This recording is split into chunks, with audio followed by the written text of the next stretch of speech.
In a recent post, we talked about how to begin and end your presentations in the power pose, which is what I'm doing now.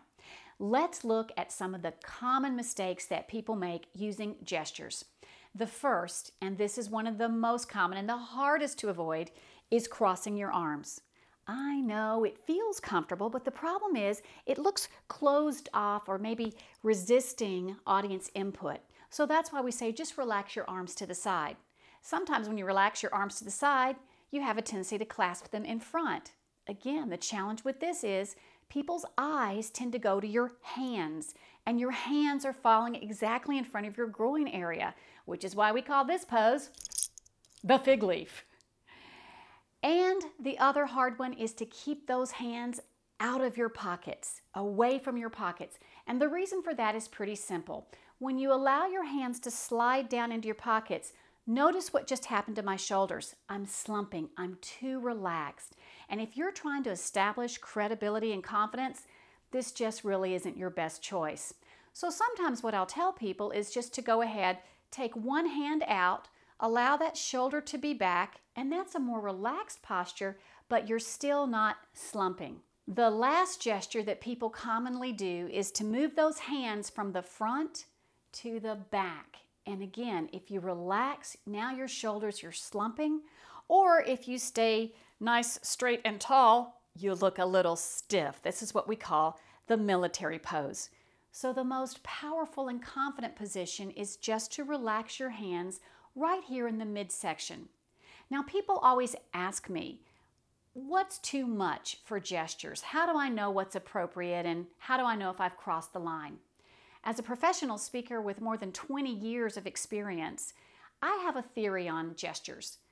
Gestures are to speaking like spices are to cooking. A little bit can add zing and punch. Too much ruins the recipe. There are hand gestures that can actually undermine your presentation and your message. Let's look at a few of those. The first gesture is called steepling. This is just lightly touching your fingers together. And while it is used to convey confidence, it's usually interpreted as confidence to the point of arrogance or even superiority.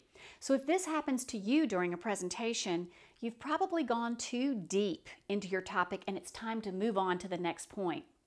Sometimes people will also invert those fingers to look like this. Personally, this is a pet peeve. It is the most unnatural stance in the world, and automatically I know you've been coached or you're nervous. The challenge with the inverted triangle here is that in many, many countries around the world, this is an incredibly rude gesture.